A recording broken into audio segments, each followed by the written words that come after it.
יש פרק אחד בתוך הספר הזה, שבעצם היו מקריאים אותו בבתי הכנסת בעבר, ואז הרבנים החליטו להוציא את זה מההפטרה.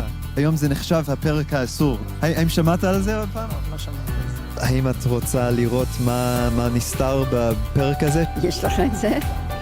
יש לי פה בתנ"ך. צריך לדעת כמה שיותר על זה, האמת היא. בעצם בגלל זה אנחנו עושים את התוכנית הזאת, כי רוב האנשים לא קראו את הפרק הזה בכלל, כי לא קוראים את זה עוד בבתי הכנסת. הפרק הוא ישעיהו נ"ג, נבואה מאוד חשובה על מי המשיח יהיה, ולמשך 1,700 שנים, מאז שהוא כתב את זה, כמעט כל הרבנים וחז"ל האמינו שזה פרק שמדבר על המשיח. בעצם גם בתלמוד, בסנהדרין צ"ח, גם ילקוט שמעוני, הזוהר, הרמב"ם, האמינו שהפרק הזה מדבר על המשיח. אז עכשיו אנחנו מגיעים לקטע הכי כיפי, שאנחנו נקרא כמה קטעים מאותו פרק ונראה על מה זה מדבר. זה וחדל אישים, איש מחובות, וידוע חולי.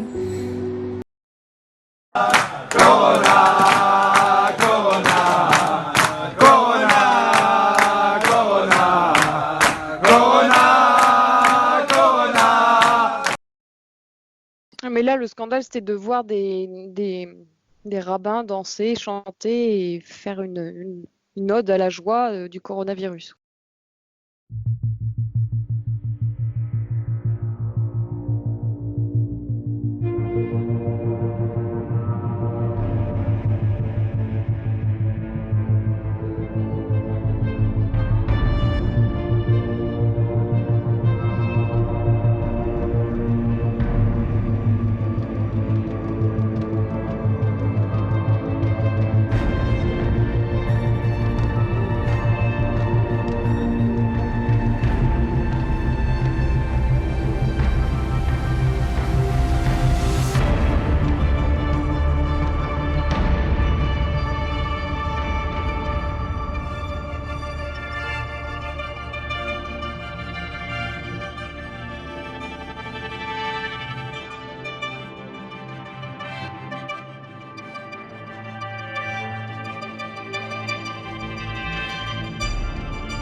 דחו אותו. לא חשבנו שהוא היה המשיח. כל אוינו הוא נשא ומכאובנו סבלה. ואנחנו חשבנו הוא נגוע, מוכה אלוהים ומעונה. אכן, הוא נשא את המחלות שלנו, סבל את הכאבים שלנו, ואנחנו התייחסנו אליו כמו אל חולה במחלה קשה, שאלוהים גרם לו להיות מושפל ומעונה. הוא לקח את כל הכאב, את כל הסבל ואת כל המחלות עליו.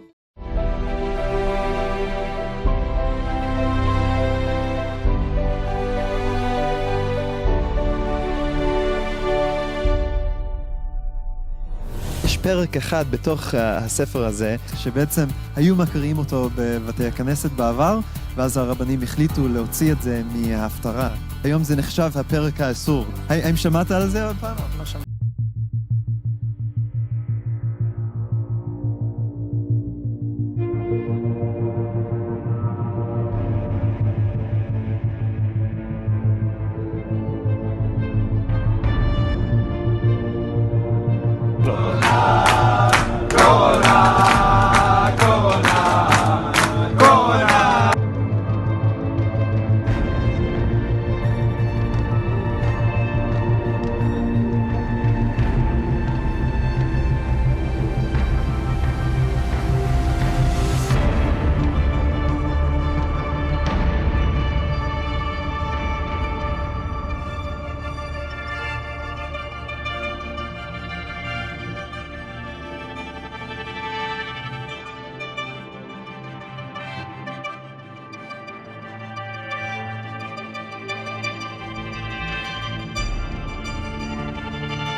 Qui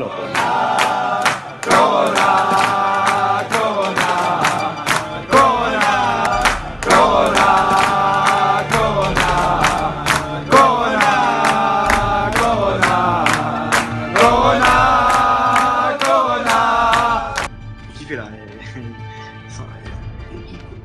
les gonzales, il y a marqué qui met Tsetra Mitzraïm à Renoniflon. Comme la sortie d'Égypte, tu me montreras des merveilles. Tu me montreras des merveilles. C'est-à-dire que la délivrance finale, elle est calquée sur la sortie d'Égypte. Ce qui s'est passé à la sortie d'Égypte, ça se passera à la fin des temps. Ça veut dire quoi? On va arriver à un niveau où on va être spectateur de la défaite des Goïms, de tous ceux qui ont fait du mal à Israël. Qui est frappé par ce virus-là? La Chine, vous allez voir bientôt la Chine, ce que ça représente. L'Iran, incroyable. L'Iran, ils sont frappés, c'est-à-dire le vice-ministre de la Santé, il est frappé. Il se peut qu'il a contaminé des mecs du Parlement, voire l'ayatollah. C'est-à-dire qu'il se peut que dans 2-3 semaines, l'histoire est terminée. Sans avion, sans Hachem, il n'a pas besoin de salles, il n'a pas besoin de F-35, il n'a pas besoun de système de laser, etc. Hachem, il peut venir, il a une armée d'un petit microbe qu'on voit même pas à l'œil nu, il peut descendre tout un pays, toute une économie, tout un comment ça s'appelle, toute une population. Troisième pays le plus touché, Corée du Sud, vous allez voir, ça rentre dans le groupe de la Chine. Troisième pays le plus touché, l'Italie. Quel rapport l'Italie? Alors, faut savoir qu'en Italie, les forces du mal, elles sont générées en Italie. Le Vatican et toute la Avoda Zarah, ils sont en Italie. Vous savez que les ustensiles du Beth Amikdash, une partie des ustensiles, ils sont cachés dans les caves du Vatican. Des écrits du Rambam, du Harizal, etc., ils sont là-bas dans la bibliothèque du Vatican. Ils ont tout caché, les trucs, des secrets de la Torah incroyables que jusqu'à aujourd'hui, rien du tout. De quoi on parle? Le juif qui voit, il n'est pas assez. Voilà, Minashamayim, parce qu'aujourd'hui, ils auraient fait un musée de ces ustensiles-là. Ils auraient fait un musée aujourd'hui de la Menorah, etc. Badaï que c'est Minashamayim, mais techniquement, il y a des forces du bien qui sont capturées au cœur même de la Touma et de la Avoda Zarah qui est représentée par le Vatican. Donc, Hachem Itapou, en Italie, au nord de l'Italie, où il y a le Vatican. C'est-à-dire que vous allez le payer très cher, les Européens. Mais à un point, vous n'avez même pas notion de quoi on parle. Il n'y aura pas d'holocauste pour vous avec des trains qui vous emmèneront au four crématoire. Ce sera sur place, l'égorgement. C'est marqué aussi dans les livres. Et vous n'aurez pas à fuir. Parce que tout le mal que vous avez fait à Israël, vous le paierez au centuple. Quand l'Italie disparaîtra, quand Édom, c'est pour ça que le QG de la chrétienté qui vient de Esav se trouve là-bas, quand cet endroit-là disparaîtra, et c'est ce que veut faire l'islam, il s'occupe. L'islam, c'est le balai d'Israël, sachez-le. C'est-à-dire que jour au lieu qu'on fasse tout le travail, et on voit Ishmaël pour régler le problème. Quand il va débarrasser tout ça et que le va revenir chez nous, alors c'est Melech HaMashiach. Édom, c'est Rome, mais après par extension tout le monde occidental. Et très souvent les grands empires européens prétendaient être la suite de l'Empire romain. Le Saint-Empire romain byzantin, Saint-Empire romain germanique, les nazis avaient des emblèmes de romains, les Américains aujourd'hui l'emblème des romains aussi, l'aigle. Voilà. Maintenant, qu'est-ce qui va se passer? Et je termine. Le Malbim, une fois de plus, nous a expliqué. Quand Ishmaël, Malbim, Yecheskel, chapitre 38, c'est les mots du Malbim.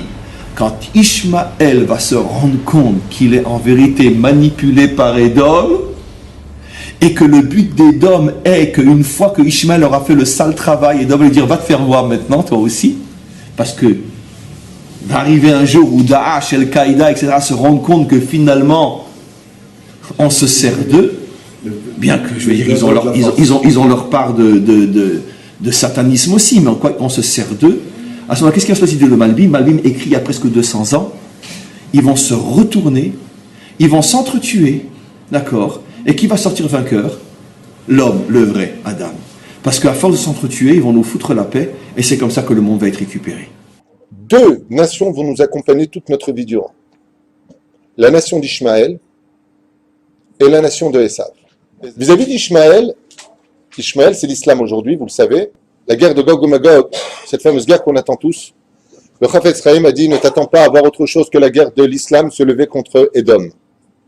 Selon Chafetz Chaim, la guerre de Gog et Magog, c'est que l'islam en Europe se lèvera comme un seul homme et ils ont tout pour réussir. Cette guerre-là, dans le monde dans lequel on vit, elle est nécessaire. Et pourquoi est-ce qu'elle est nécessaire? Parce que l'un va utiliser l'autre pour ne pas qu'Israël rentre en guerre, Akadosh Baruch Hu, Ishtabach Shemo Lahad, dit le Chafetz Chaim, va provoquer que Ishmaël se lève contre Esav. Donc ce que vous êtes en train de subir en France, en Europe, qui fait tellement peur, ça devrait être pour nous la plus belle nouvelle de notre histoire juive. Enfin, on commence à s'y approcher. Enfin, on commence à réaliser ce que les sages nous avaient prescrit avant. Ce que je vous ai dit tout à l'heure, c'est marqué dans Sanhedrin. Le Mashiach viendra que quand Édom, l'Europe, la chrétienté sera totalement tombée. Donc je vous pose la question, c'est une bonne nouvelle que l'islam envahisse l'Europe? C'est une excellente nouvelle, ça annonce du Mashiach. Excellente nouvelle. Et que se passe-t-il quand il viendra? La paix régnera enfin dans le monde, les nations déposeront les armes et serviront le peuple d'Israël. Donc, l'Iran, c'est Amalek. Et comme avait dit BHL, Bernard-Henri Lévy, il y a environ 2 ans, à Antenne 2 ou à France 5, enfin une chaîne française, d'accord, il a dit qu'auparavant, l'Iran s'appelait la Perse. En 1935, ils ont envoyé une délégation persane à Berlin, voir Adolf Hitler, et leur a dit, écoutez, petite étude généalogique, et en fait, on vient de la même source, aryenne, vous êtes ariens comme moi. Alors, s'il vous plaît, changez le nom de votre pays, de Perse à Iran, parce que Iran, ça fait arien. Adolf Hitler, pas moi qui le dis, Bernard-Henri Lévy à la télévision française il y a 2 ans. Il doit avoir ses preuves. Donc ça nous confirme dans ce que nous disons que c'est Amalek qui est prêt à affamer son peuple, à vivre maintenant une situation terrible financière. Avec coronavirus maintenant, c'est la débandade totale. On continue. On est prêt à mourir, mais au moins notre but, on va l'atteindre, anéantir Israël. C'est complètement un comportement amalécite. Alors, Baruch Hashem, nous sommes au mois de Hadar, le 20 Hadar, déjà on est passé au 21 maintenant, et c'est écrit qu'au mois de Hadar, c'est l'époque de la Meriat Amalek, de l'anéantissement d'Amalek. En ce mois-là, à Purim, le descendant du roi d'Amalek s'appelait Haman HaAgagi. Agag, c'était le roi d'Amalek. Le premier roi juif qu'on a eu s'appelait Shaoul. Il a reçu l'ordre par Shmuel, le prophète, d'aller, au nom de Dieu, d'accord, d'aller anéantir tout Amalek. Il est parti, Shaoul, ils ont anéanti tous les Amalécites, sauf le roi. Sauf le roi.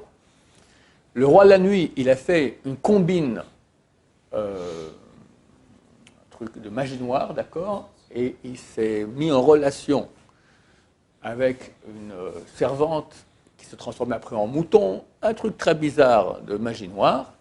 Et le matin, il vient voir Shmuel, le prophète vient le voir, il est tout pépère, il vient, et Shmuel lui coupe la tête, mais il est content, Amalek. Pourquoi? Parce qu'il a réussi à faire qu'il ait une descendance.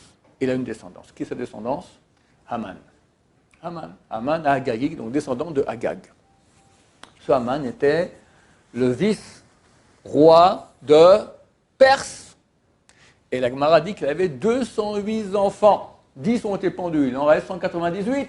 Ils ont fait des enfants, c'est 198. Si chacun en a fait 200 aussi, ben alors toute la Perse aujourd'hui, au moins la moitié de la Perse, ce sont les descendants de Haman, du roi de Amalek. Donc ça nous confirme que c'est vraiment Amalek. Et Baruch Hashem, le Corona, c'est la débandade. Là-bas, la moitié de leur chef d'État, les ministres là-bas, ils sont déjà tous infectés. Ils vont tous être infectés. C'est la débandade totale. On parle de... J'ai vu un article il y a une semaine qui dit que les scientifiques là-bas pensent que le corona, contrairement dans les autres pays où le pourcentage de mortalité c'est 2-3%, chez eux, ils pensent qu'il est en train de faire une mutation et il tue 12%. 12%, c'est énorme. Énorme. Maintenant, moi, j'ai une question. Pourquoi? Parce que c'est marqué qu'à la fin des temps, je racontais ça souvent, il y a une Gemara dans... J'en profite là, j'ai un peu plus de temps. Il y a une Gemara dans le traité Avodah Zarah qui raconte la chose suivante. À la fin des temps, Dieu prend un Sefer Torah dans ses bras et tous ceux qui se sont occupés de cela, de la Torah, qui viennent prendre maintenant leur récompense. Tous les peuples s'agglutinent au bureau, à la porte du bureau du bon Dieu. Bon, on fait rentrer en premier les Romains. Qu'est-ce que vous avez fait? Ben, nous, on a fait toute l'infrastructure logistique. Il y a eu la bourse, il y a eu l'économie, les marchés, les ponts, tout ça. Grâce à nous, les Juifs ont pétu la Torah. Dieu leur dit, bande de sots, vous avez fait ça pour le peuple juif, pour la Torah, c'est ça pour vous-même. Dehors. Au suivant, rentrent les Perses, l'Iran. Qu'est-ce qu'on a fait? Ben, nous, on a fait tout même discours, l'économie, l'infrastructure logistique, les ponts, machin. Même discours de Dieu, bande de sots, vous avez fait ça pour vous, pour le peuple d'Israël, pour vous, dehors. Et la Gemara dit, pour finir, sont rentrés les 70 peuples, enfin les 68 qui restaient, et tous, même discours, même réponse du bon Dieu, tous dehors. La Gemara pose la question, pourquoi tu dis, sont rentrés les Romains, les Perses, et après tous les autres peuples? Et tous les peuples sont rentrés, ils ont dit comme si, et Dieu a répondu comme ça, et dehors. Et après, on a Gemara pour nous dire que ces deux peuples, les deux premiers, sont différents des autres. Ces deux vont rester jusqu'à l'époque messianique. Rome et Perse. Quand je dis Rome, ce n'est pas forcément l'Italie. Quand je dis Rome, c'est le dirigeant du monde occidental. On pourrait dire aujourd'hui, à mon avis, c'est l'Amérique. Qui d'ailleurs fonctionne après beaucoup de critères, pas italiens, mais latins de l'époque. Les sénateurs, c'est une notion de la Rome antique, d'accord, le Sénat, l'aigle romaine qu'ils ont comme signe, etc., etc. Donc ces deux peuples vont durer jusqu'à la fin des temps. Tosfot sur place, les grands rabbins médiévaux francophones, il y a 7-8 siècles, écrivent « Comment tu peux me dire que la Perse et Rome vont rester jusqu'à la fin des temps, jusqu'à l'époque messianique? C'est faux. » On a dans le traité Yoma, page 10, il est écrit que dans le futur, la Perse va tomber dans les mains de Rome. Donc il va y avoir une guerre entre les deux, parce que Rome, ils ont dit l'Amérique, c'est encore plus loin, d'accord, mais Rome et la Perse sont assez éloignés. Il n'y a jamais eu de guerre entre les deux durant toute l'histoire. Et la Perse va tomber dans les mains de Rome, va disparaître. Donc si elle disparaît, ça ne veut pas dire que ces deux peuples continuent jusqu'à l'époque messianique. Donc comment dire une chose pareille? Comment ici le Talmud, dans le traité Avodah il dit que les deux vont durer jusqu'à l'époque messianique, donc ça inclut la Perse, et dans le traité Yoma, c'est marqué que la Perse va tomber dans les mains de Rome, donc elle va disparaître. Alors choisis, elle va continuer ou elle va disparaître? Répond Tosfot, ils vont disparaître juste avant que Mashiach vienne. Donc ils vont durer jusqu'à la fin, mais pas vraiment. Un tout petit peu avant, ils disparaissent. À mon avis, messieurs, je pense que c'est maintenant, en ce mois de Hadar, grâce au corona, où ils sont en train de disparaître, c'est terminé. Voilà. Il ne faut pas forcément que tous les Perses meurent, ça ne m'intéresse pas, mais la puissance politique anti-juive, anti-sioniste, d'accord, tellement puissante que ça disparaît de notre Hachem. La question que je me suis posée ces derniers jours, mais ok, c'est très sympa pour Corona, mais où est l'Amérique? C'est marqué que la Perse va tomber dans les mains de l'Amérique. Elle va disparaître, mais par une guerre, d'accord, que l'Amérique va vaincre l'Iran. Alors je me suis dit, peut-être les sanctions économiques. Ah, mais c'est pas suffisant. Et là, j'ai compris. Il y a quelques jours, l'Iran a demandé au FMI, au Fonds monétaire international, un prêt de 5 milliards de dollars. Le FMI a dit on veut bien, mais pour une somme pareille, il faut qu'on ait l'accord de l'Amérique, Donald Trump. Donald Trump, qu'est-ce qu'il va leur dire? Il va leur dire comme ça, messieurs. Ou vous arrêtez vos programmes atomiques, et là, je vous donne ce qu'il faut, ou rien du tout, que dalle. Évidemment, eux, ils vont continuer, et donc par le fait qu'ils n'ont pas maintenant ces 5 milliards de dollars dont ils ont besoin pour leur pays, parce que c'est la catastrophe totale, et bien ils sont en catastrophe. À cause de qui? De l'Amérique. Dans le futur, la Perse tombera dans les mains de Rome, c'est ça. Pas besoin qu'il y ait avec des bombardiers. Entre nous, tu viens bombarder la Perse, qu'est-ce que tu vas faire comme dégâts? Mais pas un millième que ce que fait le Corona. C'est une destruction totale. S'ils avaient les moyens maintenant financiers de limiter un peu, etc., alors ok, rien du tout, rien du tout. Alors, Bezrat Hashem, si maintenant nous sommes 9 jours avant le mois de Nissan, est écrit qu'au mois de Nissan, on a été sauvé, qu'au mois de Nissan, on va être sauvé, et qu'auparavant, il faut qu'Amalek disparaisse, parce qu'à ce moment, on peut se dévoiler le nom de Dieu et le trône de Dieu, la manifestation de Dieu qui veut que le bien dans le monde, le mal sera éradiqué, et on reçoit Mashiach dans la joie de la Hashem. Corona, Corona, Corona, Corona, Corona. Alors, cette vidéo est en réponse au rabbin Rav Ron Shaya. Alors, Rav Ron Shaya, je ne sais pas si vous connaissez, c'est un rabbin israélien qui fait des vidéos sur YouTube. Voilà, c'est un YouTuber. Alors, je viens de regarder sa vidéo. Je vais vous mettre le lien après.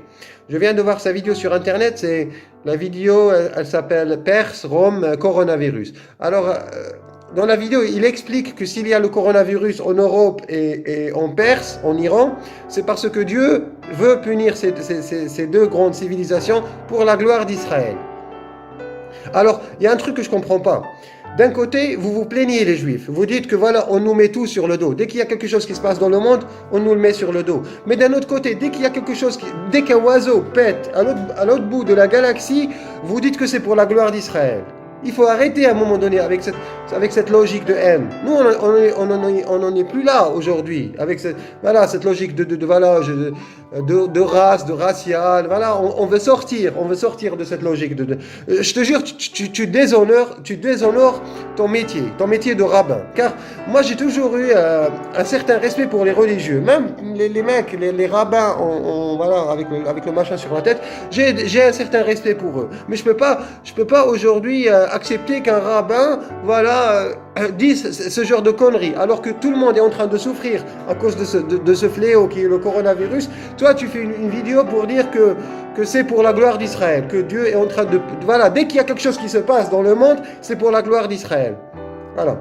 Je vous jure, moi j'ai grandi avec cette mentalité, avec la mentalité où les Juifs c'était des victimes, voilà, qui ont souffert. Moi, je vous jure, j'ai cru, hein, voilà, j'ai regardé les films américains aussi, voilà, avant que je comprenne que Hollywood c'est un appareil du Mossad, hein, voilà.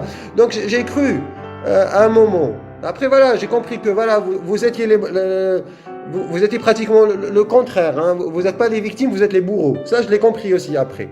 Mais voilà, il faut sortir aujourd'hui de cette mentalité, Rav Ron Shaya. Il faut sortir de cette mentalité. Voilà, on n'en est plus là aujourd'hui. Voilà, vous nous faites peur, je vous jure. Vous êtes des paranoïaques. Vous êtes des putains de paranoïaques. Il faut sortir de cette mentalité de con, voilà. Les Juifs, voilà, c'est des victimes. Nous, on est les maîtres du monde. Je l'ai lu, hein, votre livre, je l'ai lu. Je le connais très bien, voilà. Tout le monde, c'est des esclaves, nous, c'est les maîtres, voilà. Dieu n'a créé tout ça que pour nous. Nous sommes les seuls qui sont vraiment des humains. Voilà, je le connais, c'est à vomir. Mais voilà, soyez humbles. Dans une crise mondiale où tout le monde est en train de souffrir, voilà, restez humbles. Vous déshonorez. Tu déshonores ton métier de rabbin. Mais là, le scandale, c'était de voir des rabbins danser, chanter et faire une ode à la joie du coronavirus.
Vous allez le payer très cher, les Européens. Mais à un point, vous n'avez même pas notion de quoi on parle.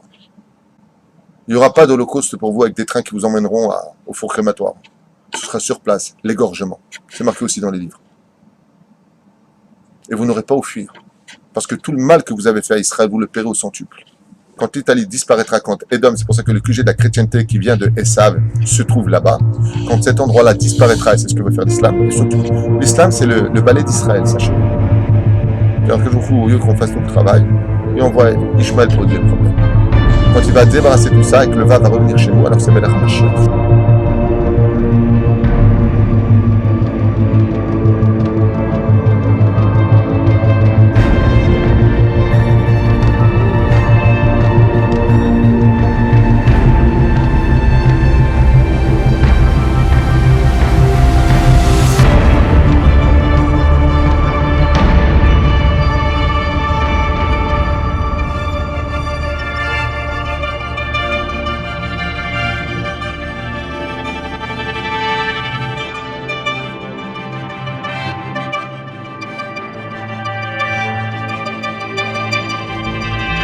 Pas la lumière ici. Tout à coup, il y a une jeune fille qui vient en face de nous dans le train et qui nous dit: vous êtes juif? Oui, on est juif. Vous savez, j'aime beaucoup Israël et la Bible, et je suis très content de pouvoir vous parler. J'ai déjà été en Israël moi-même, et Jésus me fait tellement de bien dans ma vie. Et hop, elle m'ouvre le Bible. Là, ils ont dans c'est Jérémie, chapitre 53. Ils ont une seule preuve que Jésus existe. C'est quoi? Le voici qui souffre. Je vais même l'ouvrir là, on va le voir pour qu'on sache tout, à quel point c'est crétin leur histoire. C'est le Chumash. Donne-moi un...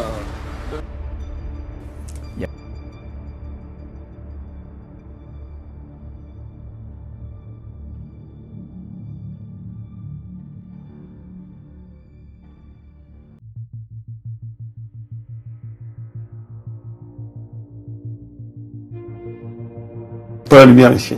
Tout à coup, il y a une jeune fille qui vient en face de nous dans le train et qui nous dit: vous êtes juif? Oui, on est juif. Vous savez, j'aime beaucoup Israël et la Bible, et je suis très content de pouvoir vous parler. J'ai déjà été en Israël moi-même, et Jésus me fait tellement de bien dans ma vie. Et hop, elle m'ouvre le Bible. Là, ils ont dans c'est Jérémie, chapitre 53. Ils ont une seule preuve que Jésus existe. C'est quoi? Le voici qui souffre. Je vais même l'ouvrir là, on va le voir pour qu'on sache tout, à quel point c'est crétin leur histoire. C'est le Chumash. Donne-moi un...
Il y a un chapitre dans ce livre qui était lu dans les synagogues, dans le Haftara, qui est la lecture annuelle.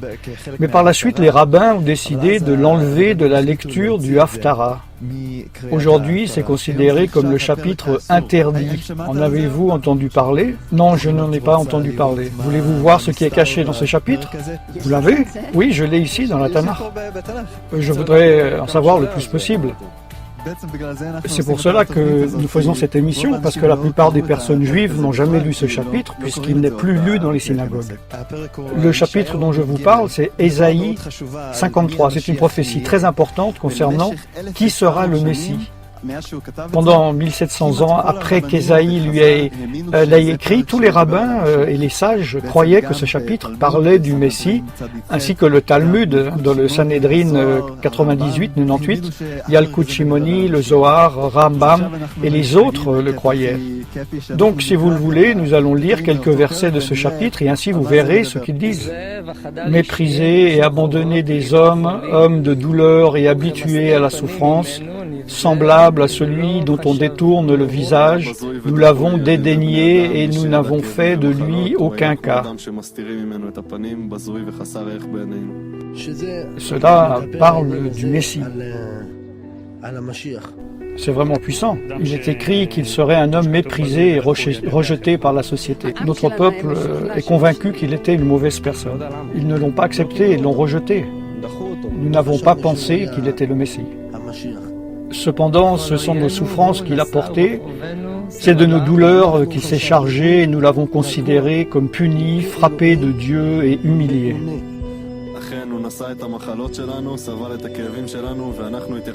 Il a pris toute notre douleur, toute notre souffrance et toutes nos maladies sur lui, et malgré cela, ils l'ont rejeté. Il nous a fait du bien et en fait, nous lui avons repayé avec du mal. Il a souffert à cause de nous, à cause de nos transgressions que nous avons commises, il a souffert de cette douleur. Il s'est donné pour nous, a souffert pour nous, pris nos maladies et tous nos péchés sur lui. Il a été enlevé par l'angoisse et le châtiment, et parmi ceux de sa génération, qui a cru qu'il était retranché de la terre des vivants et frappé pour les péchés de mon peuple. On a mis son sépulcre parmi les méchants, son tombeau avec le riche. Au verset 12, il est dit « parce qu'il s'est livré lui-même à la mort ». Quel est le résultat final de sa souffrance ? Il est mort. Il est mort. Il est mort avec les riches. C'est super, moi aussi je veux ça. Donc, en gros, ils l'ont tenu responsable pour des choses qu'il n'a pas commises et il a été puni pour cela. Intéressant. Il est mort, mais pas d'une mort honorable. Premièrement, avez-vous déjà entendu ces choses concernant le Messie, que toutes ces choses lui arriveraient ? Non. Non. Non, pas ça, non. Cette description du Messie n'est pas seulement dans ces versets, mais aussi dans Zacharie, Daniel et dans d'autres endroits. Il faut aussi savoir que les anciens rabbins comprenaient que le Messie devait souffrir. Mais il était blessé pour nos péchés, brisé pour nos iniquités. Le châtiment qui nous donne la paix est tombé sur lui et c'est par ses meurtrissures que nous sommes guéris. Nous étions tous errants comme des brebis, chacun suivait sa propre voie et l'Éternel a fait retomber sur lui l'iniquité de nous tous. Oui, j'ai compris, selon ces versets, il absorbera nos maladies et notre mal et cela nous guérira. En gros, il sera une personne qui est punie. Il prendra sur lui toute... Il prend toute notre iniquité, toute notre souffrance et toutes les choses par lesquelles nous sommes passés. Il a tout pris sur lui. Tous les péchés que nous avons faits, cette punition lourde a été mise sur un seul homme. Chacun d'entre nous, nous devons nous demander, y a-t-il le péché dans ma vie? N'avez-vous jamais volé quelque chose, même une petite chose, ou avez-vous téléchargé quelque chose d'Internet qui ne vous appartenait pas, qui ne l'a pas fait? Par exemple, n'avez-vous jamais menti? Oui. Oui, bien sûr, tout le monde ment. Oui, moi aussi, je ne suis pas innocent concernant ce péché. N'avez-vous jamais convoité? Oui, c'est sûr, je suis un grand pécheur. Aussi, selon la Tanakh, toutes nos mauvaises pensées et attitudes, comme l'égoïsme, l'orgueil, etc., sont considérées comme le péché. Donc, si par exemple, si nous projetions toutes vos pensées sur un écran et toutes les personnes qui vous connaissent les verraient, ils verraient seulement de bonnes pensées ou également des mauvaises? Les deux, les deux. Premièrement, bien sûr que vous verriez des mauvaises pensées, et tout le monde, les plus justes, ont des mauvaises pensées. Il y a eu quelques pensées dont je me suis dit, si elles disparaissaient, ça serait bien. Dieu est totalement saint et pur et il ne peut pas être dans la présence du péché. Donc notre péché nous sépare de lui et nous en méritons les conséquences. Ézéchiel 18,4 dit que la conséquence que nous méritons est la mort. Et selon Daniel 12,2, la finalité est la séparation de Dieu pour toujours. Oh, je ne veux pas ça. Donc, en fin de compte, pensez-vous avoir besoin de pardon et d'expiation pour vos péchés ou pas? Oui, c'est sûr. Moi aussi, en fait, tout le monde en a besoin, il n'y a personne qui n'en a pas besoin. Mais il y a aussi de bonnes nouvelles, parce que Dieu n'est pas simplement un juge, il est aussi un Père qui nous aime. Et à cause de cela, il nous a donné le système sacrificiel dans la Torah. Le sacrificier prendrait sur lui les péchés du peuple. Il est écrit que les sacrifices cesseront et qu'au lieu de cela, Dieu enverra un homme appelé Messie, qui prendra sur lui tous les péchés. Exactement, nous venons de le lire. Dans la Tanakh, Dieu nous a donné une description très spécifique de qui serait le Messie, afin que nous puissions l'identifier et ne pas le manquer. Et bien sûr, c'est très important que nous sachions qui serait cette personne, car sans lui, nous n'avons pas de rachat et de pardon. Il sera celui qui nous enlèvera nos péchés. Daniel chapitre 9 dit qu'il doit venir avant la destruction du second temple. Cela est arrivé en l'an 70-70 de notre ère. Et le Messie devait arriver avant cela. Michée 5 dit que le Messie sera né à Bethléem. Et aussi dans Ésaïe 53 dit que notre peuple le rejettera au commencement et qu'il souffrirait et mourrait. Il est dit dans les versets suivants qu'après qu'il mourrait, il ressusciterait des morts. Il est aussi dit que beaucoup de gentils, de non-juifs, l'accepteraient et connaîtraient le Dieu d'Israël grâce à lui, selon Ésaïe 49. Alors maintenant, se basant sur ces descriptions de la Tanakh, y a-t-il selon vous quelqu'un dans l'histoire qui ait accompli ces choses? Non, je ne sais pas. Non, je ne sais pas. Vous le savez? Y a-t-il quelqu'un qui ait accompli cela? Non, personne que je ne connaisse. Peut-être il y a quelqu'un et vous allez me le dire maintenant et je dirai « Ah oui, Jésus ». Écoutez, je veux préciser que je ne crois pas du tout en lui, mais basé sur les histoires et tout ce que j'ai entendu, oui, cela correspond à Yeshua, Jésus. Quoiqu'il fût un grand homme, ils l'ont considéré comme un homme indigne. Écoutez, je crois que Yeshua, Jésus, qui est venu avant la destruction du second temple, a accompli ces choses précisément. Il est venu avant l'an 70-70, il est né à Bethléem. Notre peuple l'a rejeté, il a souffert et est mort et il est ressuscité des morts. Il y a eu 500 juifs qui l'ont vu vivant après sa mort et ils ont écrit par rapport à cela. Et également, bien sûr, beaucoup de gentils, de non-juifs l'ont accepté, même des milliards. Le Messie dit « Je prendrai cela sur moi ». Toute la souffrance et la punition que vous méritez, je le prendrai sur moi. Mais pour pouvoir recevoir ce cadeau, il y a plusieurs choses que nous avons à faire. Confesser nos péchés, nous en repentir, nous engager à ne pas les refaire, et aussi croire dans le Messie et transférer nos péchés sur lui. Seulement si nous croyons dans ce Messie et le recevons dans nos vies, il pourra ôter nos péchés. Je pense que je n'ai pas entendu parler de ces choses parce que lorsque la conversation arrive sur Yeshua, Jésus, il y a une sorte de barrière et les gens ne veulent même pas y penser. Les gens le regardent comme il est dit dans le verset, et ils le rejettent.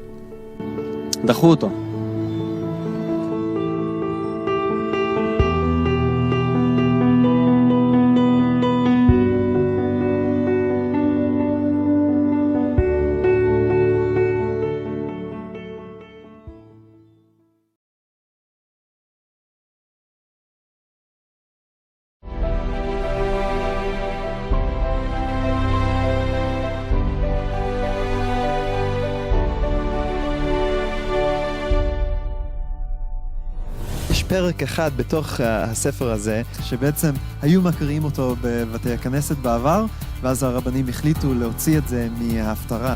היום זה נחשב הפרק האסור. האם שמעת על זה עוד פעם? לא שמעתי על זה. האם את רוצה לראות מה נסתר בפרק הזה? יש לך את זה? יש לי פה בתנ"ך. רוצה לדעת כמה שיותר על זה, האמת היא. בעצם בגלל זה אנחנו עושים את התוכנית הזאת, כי רוב האנשים לא קראו את הפרק הזה בכלל, כי לא קוראים את זה עוד בבתי הכנסת. הפרק הוא ישעיהו נ"ג, נבואה מאוד חשובה על מי המשיח יהיה. ולמשך 1,700 שנים, מאז שהוא כתב את זה, כמעט כל הרבנים וחז"ל האמינו שזה פרק שמדבר על המשיח. בעצם גם בתלמוד, בסנהדרין צדיק ח', גם ילקוט שמעוני.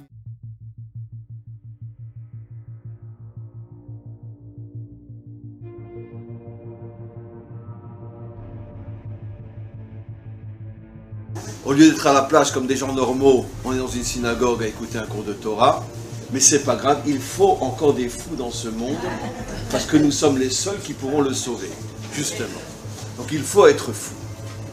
D'ailleurs, les prophètes dans la Bible, dans le Tanakh, étaient appelés les fous.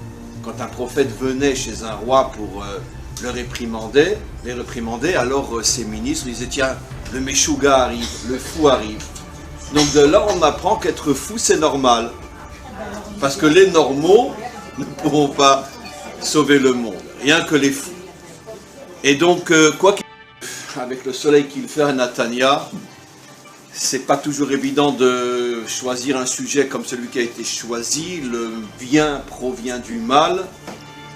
Mais on va essayer malgré tout de rentrer dans ce sujet, pas la majorité dans l'ensemble du monde, mais en tout cas c'est une grande partie du monde qui pense qu'il n'y a que la nature qui dirige ce monde et les hommes. Une autre partie qui, eux, on pourrait dire sont croyants, acceptent que ce monde a été créé par Dieu, acceptent que Dieu se trouve quelque part, mais en tous les cas, c'est pas lui qui dirige ce monde, parce que si c'est lui qui dirige ce monde, on se demande s'il était parti en vacances pendant la Shoah, où était-il? Donc, comme on n'imagine pas qu'il soit parti en vacances, mieux vaut dire qu'il ne s'occupe pas de ce monde. Et puis il y a une minorité, c'est nous, les cinglés, qui pensons que non seulement Dieu a créé ce monde, mais il le dirige. Et il n'est pas parti en vacances pendant la Shoah. Il était là. Et le problème, c'est alors, s'il était là, comment peut-il permettre, je ne cite que la Shoah, mais comment peut-il permettre tous les drames et toutes les catastrophes qu'il y a dans ce monde? S'il est là, où est-il? Alors le problème c'est que nous sommes absolument, pour l'instant, incapables de comprendre la marchava d'Hachem, de comprendre la pensée d'Hachem, sa manière de diriger le monde, ça nous dépasse complètement, complètement. Parce que c'est Hachem. Comme je rapporte souvent cette histoire qu'un jour, un chassid venait devant son rabbi, un chassid qui traversait de grandes épreuves, et il dit à son maître, je ne comprends plus du tout, mais qu'est-ce que Dieu veut de moi? Et le maître lui répond, heureusement que tu ne comprends pas, parce que si tu le comprenais, ça serait plus Dieu. Un Dieu qu'on comprend, c'est pas un Dieu. Donc la définition même d'un Dieu authentique, c'est que, en tous les cas, pour l'instant, on ne peut pas le comprendre. Et en fait, on ne le comprendra jamais. Certaines choses se dévoileront, mais quoi qu'il en soit, il restera toujours beaucoup plus de flou que de clair, parce que c'est Dieu. Mais en tous les cas, pour l'instant, dans ce monde, on ne comprend rien. On ne comprend rien. J'étais, malheureusement, il y a quelques semaines, on m'a demandé de parler à Césarée après le drame qui s'est passé. Je crois que la maman et la grand-mère est là, non? La grand-mère est là-bas. Et donc, des deux petites filles qui sont mortes dans l'accident de voiture. Et je rapportais aussi cette phrase très célèbre d'un très très grand tzaddik après la Shoah, qui rencontre un chassid à lui, qui est aussi un des survivants, une chassidoute qui avait perdu des millions, mamash des millions, c'est la chassidoute Gour, qui a perdu en Pologne des millions d'hommes, de femmes et d'enfants, je crois pratiquement 1,5 million ou 2 millions. Ça a été une des chassidoutes les plus décimées en Pologne. Et bon, il se retrouve dans la pièce du rabbi et il n'arrive pas à se parler. Chacun a laissé derrière lui toute sa famille. Et puis bon, c'est une discussion silencieuse qui est beaucoup plus parlante que toutes les discussions parlées. Et puis le rabbi coupe la discussion au bout de quelques minutes et il dit cette phrase extraordinaire que ceux qui me suivent ont déjà entendu des milliers de fois. À mon sens, c'est la phrase la plus grande qui n'ait jamais été dite sur terre. Je pense que personne n'a dit une phrase aussi incroyable. mais il fallait pour ça être un survivant de la Shoah. Et il dit à son chassid, sache, pour celui qui a la Emouna, il n'y a pas de question. Pour celui qui n'a pas la Emouna, il n'y a pas de réponse. Cette phrase-là, elle contient toute l'histoire humaine. On ne peut pas la dépasser, on ne peut pas l'égaler. Il a tout dit. Mais en tous les cas, la première partie de la phrase, pour celui qui a la Emouna, il n'y a pas de question. Il faut aussi comprendre dans le sens que ça ne sert à rien de poser des questions, de toute façon, il n'y a pas de réponse. Et la Emouna est là pour nous permettre justement de traverser des situations auxquelles aucune question ne pourra apporter de réponse. Donc mieux vaut s'en tenir à la Emouna. Et on va aujourd'hui, encore une fois, je n'ai pas commencé le cours, on est toujours dans l'introduction. J'ai expliqué donc que notre problème, c'est qu'on ne peut pas comprendre la marchava d'Hachem, la pensée d'Hachem. Pourtant, on a une phrase qui nous dit « Sof ma'aseh be'marchava trila ». Quand on sera à la fin de l'histoire, au Sof ma'aseh, alors rétroactivement on comprendra la marchava trila. On comprendra quelle était finalement l'intention, la pensée, la volonté de tout ce qu'Hachem a fait dans ce monde, qu'il n'a bien sûr jamais abandonné, qu'il a toujours dirigé. On le comprendra, mais pour ça il faut arriver au Sof Maaseh. Je vais vous révéler des choses intéressantes sur cette phrase-là. D'abord, il faut savoir que la pensée d'Hachem pour nous, cette pensée c'est du din, c'est de la rigueur. Ça veut dire que nous ne le comprenons pas, mais il faut qu'on comprenne par contre que Hachem a décidé de créer ce monde dans lequel nous vivons selon le principe du din, le principe de la rigueur. C'est la raison pour laquelle, quel est le nom divin qui apparaît au début de la création? Elohim, et non Havayé, non Hachem, le nom qu'on ne prononce pas. Et on sait tous aujourd'hui la différence entre Elohim et Havayé. Elohim désigne Dieu lorsqu'il agit bemidat à din, avec rigueur. Et c'est un Rashi explicite au début de la Torah qui nous dit Allah bemarshafto, bemarshafto, livro et ha'olam bemidat adin. Dans la pensée d'Hachem, il a décidé de créer le monde selon le principe du din, le principe de la rigueur. Ça veut dire que nous ne comprenons pas la rigueur d'Hachem, mais au moins Rashi nous révèle dans les premiers versets de la Torah, sache que dans ce monde, tu es dans un monde qui est régi par le din, par la rigueur, que tu le saches. On a cette histoire extraordinaire avec Rabbi Akiva. Combien de fois je l'ai rapporté, vous la connaissez toutes. Avec Rabbi Akiva qui à l'âge de 120 ans meurt torturé d'une manière inexplicable. Et en haut il y a une manifestation. Les anges ont pris tous leurs chemises jaunes et ils sont en train de manifester. Et ils disent à Hachem, non mais t'as perdu la tête. Zou Torah vezu srara. Ça, c'est la récompense que tu donnes à un homme qui a consacré toute sa vie à la Torah et qui est devenu, comme on reverra tout à l'heure, celui qu'on appelle le Moshe Rabbeinu de la Torah chez Béal Pé. Ça veut dire qu'au niveau de la tradition orale, il a atteint le même niveau que Moshe Rabbeinu dans la Torah écrite.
פרק אחד בתוך הספר הזה, שבעצם היו מכירים אותו בבתי הכנסת בעבר, ואז הרבנים החליטו להוציא את זה מההפטרה. היום זה נחשב הפרק האסור. האם שמעת על זה עוד פעם? לא שמעתי על זה. האם את רוצה לראות מה נסתר בפרק הזה? יש לך את זה? יש לי פה בתנ"ך. צריך לדעת כמה שיותר על זה, האמת היא. בעצם בגלל זה אנחנו עושים את התוכנית הזאת, כי רוב האנשים לא קראו את הפרק הזה בכלל, כי לא קוראים את זה עוד בבתי הכנסת. הפרק הוא ישעיהו נ"ג, נבואה מאוד חשובה על מי המשיח יהיה. ולמשך 1,700 שנים, מאז שהוא כתב את זה, כמעט כל הרבנים וחז"ל האמינו שזה פרק שמדבר על המשיח.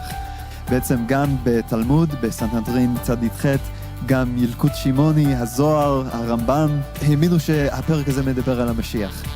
אז עכשיו אנחנו מגיעים לקטע הכי כיפי, שאנחנו נקרא כמה קטעים מאותו פרק ונראה על מה זה מדבר. זה וחדל אישים, איש מכאובות וידוע חולי, וכמסתר פנים ממנו נבזה ולא חשבנוהו. הוא היה בזוי ודחוי על ידי בני אדם, איש שידע כאבים ומחלות. הוא היה כמו אדם שמסתירים ממנו את הפנים, בזוי וחסר ערך בעיניהם.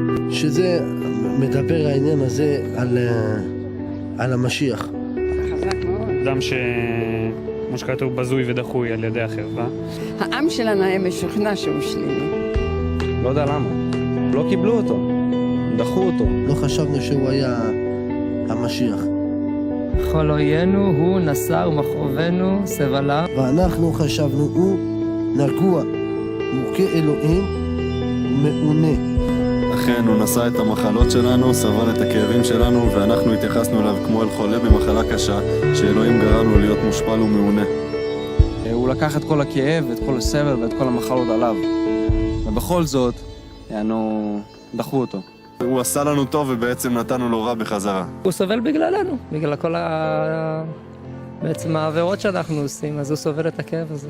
הוא נתן לנו מעצמו, הוא סבל בשבילנו, הוא לקח את המחלות שלנו, את כל החטאים שלנו. מעוצר וממשפט לוקח את דורו, מי ישוחח, כי נגזר מארץ חיים, מפשע עמי, נגע למו. ויתן את רשעים קברו ואת עשיר במותיו, על לא חמס עשה ולא מרמה בפיו.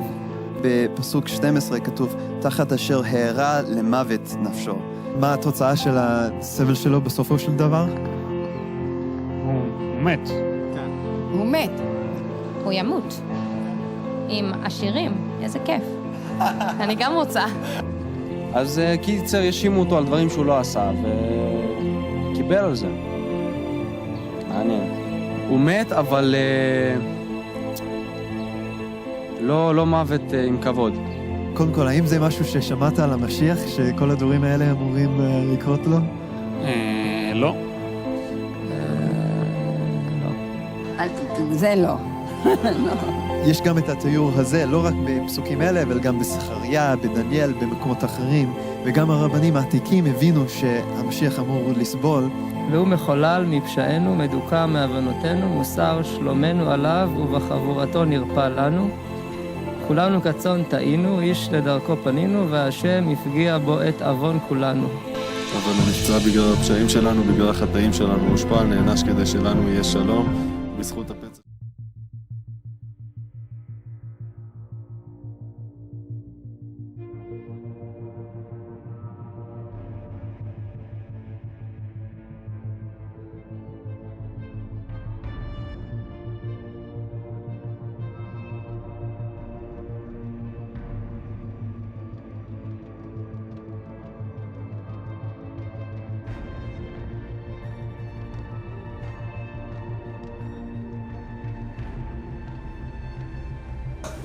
Que tu le saches. On a cette histoire extraordinaire avec Rabbi Akiva. Combien de fois je l'ai rapporté, vous la connaissez toutes. Avec Rabbi Akiva qui à l'âge de 120 ans meurt torturé d'une manière inexplicable. Et en haut il y a une manifestation. Les anges ont pris tous leur chemise jaune et ils sont en train de manifester. Et ils disent à Hachem, non mais t'as perdu la tête. Zou Torah ve zou Srara. Ça, c'est la récompense que tu donnes à un homme qui a consacré toute sa vie à la Torah et qui est devenu, comme on reverra tout à l'heure, celui qu'on appelle le Moshe Rabbeinu de la Torah chez Béal Pé. Ça veut dire qu'au niveau de la tradition orale, il a atteint le même niveau que Moshe Rabbeinu dans la Torah écrite. On sait très bien que la Torah est un couple sacré. La dimension masculine de la Torah, c'est la Torah écrite. La dimension féminine de la Torah, c'est la Torah orale. Exactement de la même manière qu'un couple véritable, c'est au départ une seule âme qui est séparée en deux quand cette âme descend dans les corps, et que la moitié d'âme masculine va rentrer dans le corps masculin, la moitié d'âme féminine va rentrer dans le corps féminin, et puis évidemment, comme deux aimants, ils vont se rencontrer par hasard, d'accord, pendant les vacances, dans un endroit X. Mais en vérité, ce qu'ils ne savent pas, c'est que forcément, les deux âmes devaient se reconstituer et former une. Exactement de la même manière, la Torah ayant une dimension masculine, Torah chez Birtav, et une dimension féminine, Torah chez Béalpé, il y a deux âmes qui au début, par rapport à la Torah, je dis bien, n'étaient qu'une seule âme torahique, qui était composée d'une partie Moshe Rabbeinu et l'autre partie Rabbi Akiva. Cette âme s'est séparée quand elle est descendue dans le monde. Moshe Rabbeinu a reçu la dimension masculine, Torah chez Birtav, et des siècles plus tard vient Rabbi Akiva qui reçoit la dimension féminine, pas féminin dans le sens physique, féminin dans le sens torahique, sur le plan spirituel. Ça veut dire que le Hari Akadosh révèle que Rabbi Akiva était du même niveau que Moshe Rabbeinu. Donc vous comprenez pourquoi les chemises jaunes là-haut ont fait un scandale. Zou Torah vezu Srara, c'est comme ça que tu juges l'âme la plus grande de toutes les âmes du monde. Les deux âmes par lesquelles la Torah passe, et surtout la Torah chez Béalpé, qui est d'une certaine manière pour nous, juifs, des milliards de fois plus importante que la Torah chez Birtav. Car nous, on ne vit pas au niveau de la Torah chez Birtav, on vit au niveau de la Torah chez Béalpé, bien évidemment. Et qu'est-ce que répond Hachem? Chatkou. Exactement comme Macron aux chemises jaunes. Fermez-la. Ben oui. Exactement comme Macron aux chemises jaunes. Fermez-la. Chatkou. Et qu'est-ce qu'il leur dit? Car Allah bemarshava. Car Allah bemarshava. C'est ainsi que j'en ai décidé dans ma pensée. Et vous, les anges, même les anges, vous ne pouvez pas atteindre ma pensée. Le Hari Akadosh va beaucoup plus loin. Il explique que Kach Allah bemarshava fait aussi allusion à Rabbi Akiva, qui lui est arrivé à monter dans la pensée d'Hachem. Et c'est pour ça que pendant qu'on est en train de le dépecer vivant sur terre, il avait le sourire et il faisait le Shema Israël, comme s'il ne ressentait rien.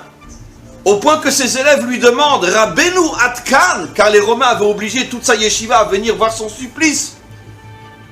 Et il le voit souriller comme s'il était à Natania sur la plage.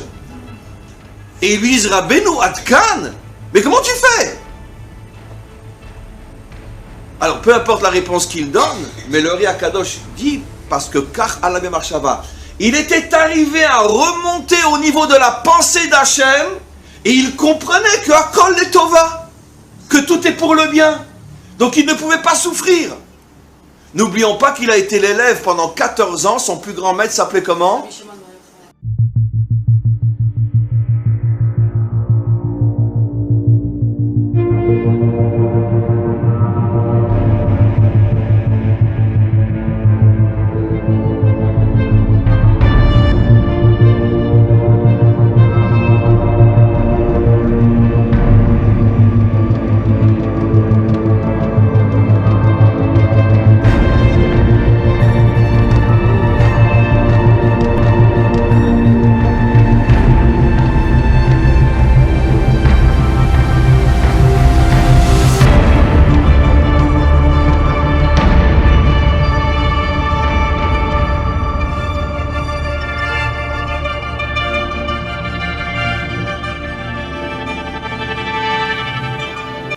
Écoutez-moi bien, un jour viendra où on se rendra compte que la raison pour laquelle nous sommes revenus sur notre terre, et nous existons sur notre terre, et nous irons sur notre terre jusqu'à Biat HaMashiach, on ne le doit, je veux dire de manière un petit peu exagérée, on ne le doit ni à Ben Gurion, ni au Chazon Ish, je prends un religieux et un pas religieux, ni à Begin, ni à Rav Shach, etc.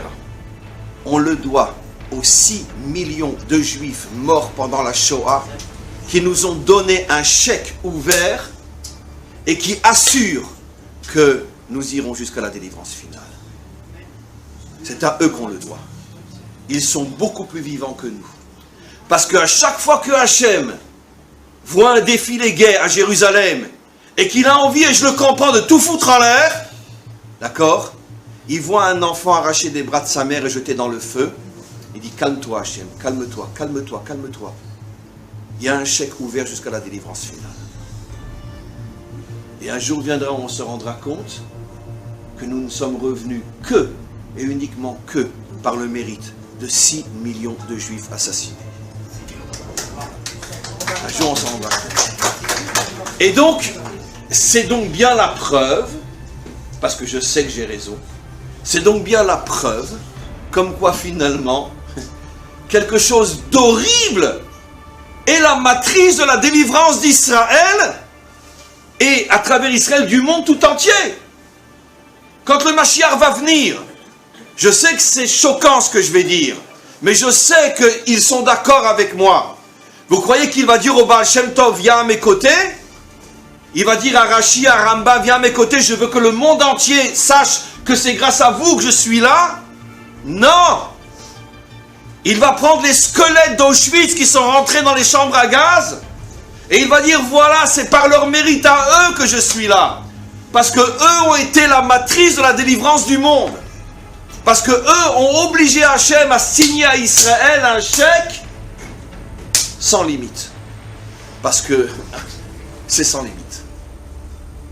C'est comme si, d'une certaine manière, pour s'excuser, Hachem disait, bon ben, allez, faites votre défi les gars à Jérusalem, je m'en fous, de toute façon, je vous amène à la délivrance. Et c'est ça qui nous protège jusqu'à aujourd'hui et jusqu'à la délivrance finale. On l'a payé cher. Et la véritable raison, c'est le début du cours. On ne comprend pas la véritable raison, pourquoi il fallait ça. Moi je parle après coup, je ne suis pas en train d'expliquer le pourquoi, je suis en train d'expliquer le comment. Voilà. Donc, je fais un résumé et je passe à notre paracha.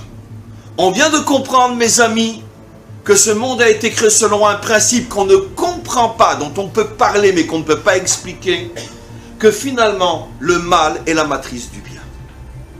Voilà, je voudrais dans cette explication donner mon avis sur le virus Corona et expliquer et révéler ce qui se cache derrière cette épidémie qui se répand un peu partout dans le monde. Corona, Corona, Corona, Corona, Corona. J'ai déjà expliqué de nombreuses fois que nos maîtres, il y a plus de 2000 ans, avaient déjà prévu que juste avant la délivrance finale, toutes les nations seraient mélangées. Il y aurait une sorte de pouvoir caché, une sorte de complot que l'on appelle aujourd'hui la mondialisation. Et nos maîtres, il y a plus de 2000 ans, mais on va expliquer qu'en vérité ce phénomène a toujours existé, mais en tous les cas nos maîtres, au tout début du traité d'Avodah Zarah, pour ceux qui sont intéressés à le voir, nous disent que juste avant la délivrance finale, toutes les nations se présenteront mélangées devant le maître du monde. Et les dirigeants sont des poupées entre les mains de ces éminences grises cachées que l'on ne connaît pas, mais que l'on devine plus ou moins un peu partout dans les grandes puissances, mais qui sont surtout ceux qui ont l'argent, ceux qui ont les industries, ceux qui ont les industries d'armement, etc., et qui déclenchent des guerres pour pouvoir vendre des armes, qui liquident ceux qui s'opposent aux guerres, comme ça a été le cas de Kennedy et d'autres. Mais quoi qu'il en soit, cette mondialisation, cette imminence grise qui domine le monde derrière la vitrine des gouvernants, cette mondialisation, aujourd'hui plus que jamais, fait des tests. Fait des tests pour tester finalement la réaction des peuples. Et ces tests-là sont une véritable science pour voir où en est finalement l'homme, où en sont les peuples, leur capacité de résister, de dire non. Et c'est le cas de ce virus, le coronavirus. Encore une fois, ne me comprenez pas mal, je ne dis pas qu'il n'existe pas, je ne dis pas qu'il n'a pas déjà tué des milliers de personnes. Mais c'est un virus lancé de toutes pièces par ce complot mondialiste, et le but est uniquement de tester la réaction des hommes, des femmes et surtout des peuples et des nations. Alors encore une fois, je le dis bien, le virus existe, il fait des dégâts. Mais de toute façon, sur 7 milliards d'habitants, même s'il tue 2000, 3000, 10 000, 20 000 personnes, de toute façon, ça arrange tout le monde, parce que comme on le sait, il y a une surpopulation. De toute façon, ça fait longtemps que la plus grande pègre, la plus grande mafia mondiale, qui sont les firmes de produits pharmaceutiques, de toute façon, s'arrange pour tuer chaque année des centaines de milliers de personnes. Pareil pour l'industrie alimentaire, qui est en vérité la vitrine de l'industrie pharmaceutique, qui est entre les mains de cette mafia mondialiste. Et de même dans les aliments, de même dans les médicaments, finalement on passe son temps à tuer des millions de personnes parce qu'il faut rétablir l'équilibre, il y a trop de monde. Alors c'est sûr que ce virus, même s'il tue 10 000 personnes, c'est sûr que personne ne va pleurer parce que de toute façon il faut de la place dans le monde. Parce que je n'exclus absolument pas le gouvernement israélien et tous ses ministres de faire partie consciemment ou non de ce complot universel qui regroupe tous les pays. Et c'est terrible, c'est terrible, c'est terrible. Le ministre de la Santé qui a une barbe, qui a une kippa sur la tête, bon ben, très bien, un déguisé, comme tous, comme tous. Alors évidemment, oh là là, il va dire mais non, c'est pour protéger, c'est pour sauver mon peuple. Arrête de dire des conneries, arrête de faire semblant de ne pas savoir qui est derrière tout ça, arrête. Pensez dans l'histoire biblique au moins à l'époque de Nimrod. Mais comme disent nos maîtres, ils mettaient en avant de belles idées, de belles philosophies pour faire comprendre aux gens, mais non, vous comprenez, on veut vous aider, on veut vous sauver, on veut vous guérir, on veut vous éviter d'être touché par le virus, etc. Non.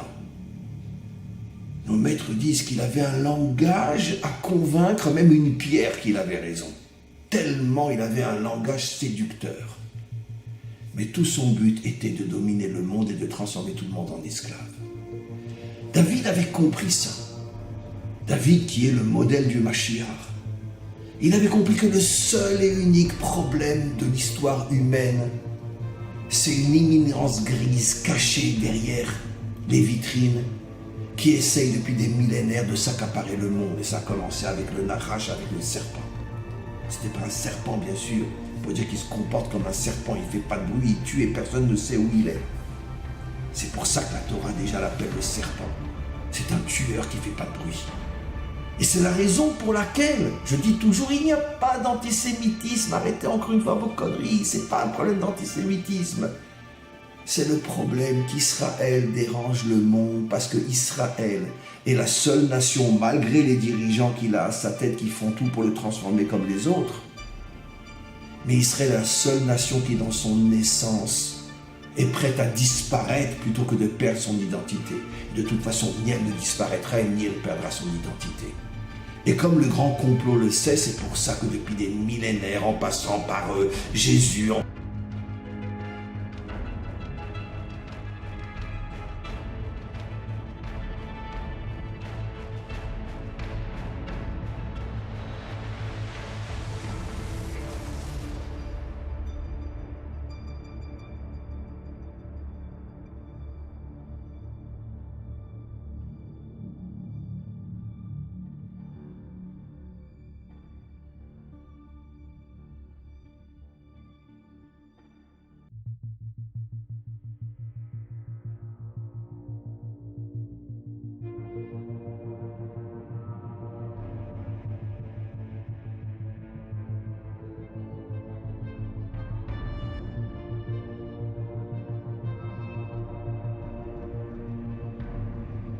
Et comme le grand complot le sait, c'est pour ça que depuis des millénaires, en passant par Jésus, en passant par les capitalistes, les communistes, les bolcheviques, les épidémies, tout ce que vous voulez, Dreyfus, peu importe. On essaye par tous les moyens de détruire cette nation jusqu'à aujourd'hui avec les pauvres Palestiniens, etc.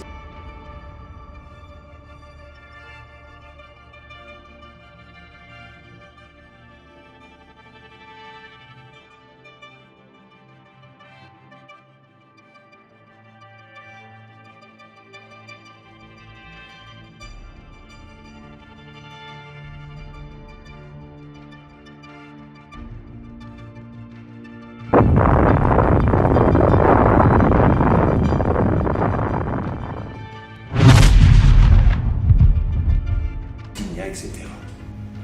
Parce que les mondialistes savent que tant qu'Israël sera sur terre, ils ne pourront pas aboutir à leur projet. Et c'est ça, l'unique cause de tout ce qui nous arrive durant l'histoire.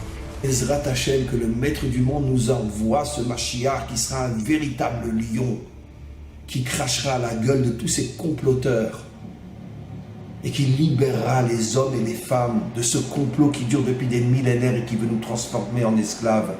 Amen v'chen yeh ratzon.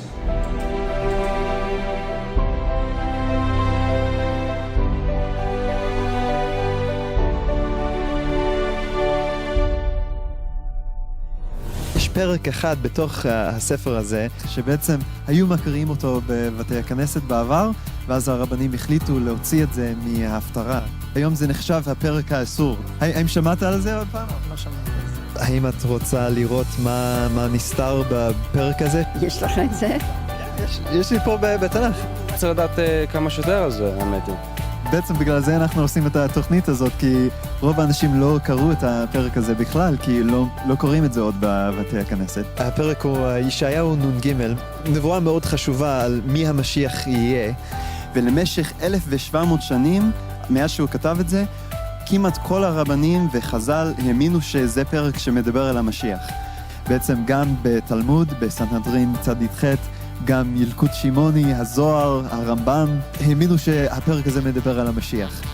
אז עכשיו אנחנו מגיעים לקטע הכי כיפי, שאנחנו נקרא כמה קטעים מאותו פרק ונראה על מה זה מדבר. זה וחדל אישים, איש מכאובות וידוע חולי, וכמסתר פנים ממנו נבזה ולא חשבנוהו. הוא היה בזוי ודחוי על ידי בני אדם, איש שידע כאבים ומחלות. הוא היה כמו אדם שמסתירים ממנו את הפנים, בזוי וחסר ערך בעיניהם. שזה מדבר העניין הזה על המשיח. אדם כמו שכתוב בזוי ודחוי על ידי החברה. העם שלנו היה משוכנע שהוא שלילי. לא יודע למה. לא קיבלו אותו. דחו אותו. לא חשבנו שהוא היה המשיח. כל אוינו הוא נסר מכאובנו סבלה. ואנחנו חשבנו הוא נרגוע, מוכה אלוהים, מעונה. אכן, הוא נשא את המחלות שלנו, סבל את הכאבים שלנו, ואנחנו התייחסנו אליו כמו אל חולה במחלה קשה, שאלוהים גרם לו להיות מושפל ומעונה. הוא לקח את כל הכאב, את כל הסבל ואת כל המחלות עליו. ובכל זאת, דחו אותו. הוא עשה לנו טוב ובעצם נתנו לו רע בחזרה. הוא סובל בגללנו, בגלל כל בעצם העבירות שאנחנו עושים, אז הוא סובל את הכאב הזה. הוא נתן לנו מעצמו, הוא סבל בשבילנו, הוא לקח את המחלות שלנו, את כל החטאים שלנו. מעוצר וממשפט לוקח את דורו, מי ישוחח, כי נגזר מארץ חיים, מפשע עמי, נגע למו.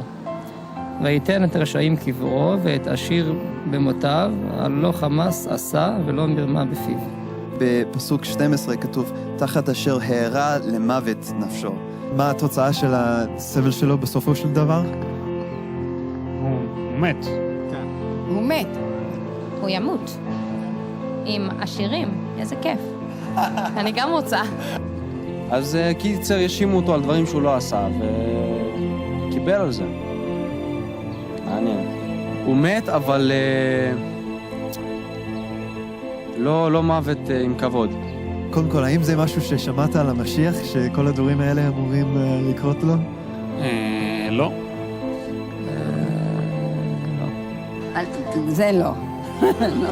יש גם את התיאור הזה, לא רק בפסוקים אלה, אבל גם בזכריה, בדניאל, במקומות אחרים, וגם הרבנים העתיקים הבינו שהמשיח אמור לסבול. והוא מחולל מפשענו, מדוכא מעוונותינו, מוסר שלומנו עליו, ובחבורתו נרפא לנו. כולנו כצאן טעינו, איש לדרכו פנינו, והשם הפגיע בו את עוון כולנו. אבל הוא נפצע בגלל הפשעים שלנו, בגלל החטאים שלנו, הוא הושפל, נענש כדי שלנו יהיה שלום, בזכות הפצע שלו נרפאנו. כולנו עבדנו כמו צאן, כל אחד מאיתנו פנה לדרכו, אבל אדוני הטיל עליו את האחריות על החטאים של כולנו. הבנתי, על פי הפסוקים, כאילו הוא יספוג את החולי והרוע שלנו, וזה ירפא אותנו, והוא בעצם יהיה בן אדם שנענש, שהוא ייקח על עצמו את כל אוקיי.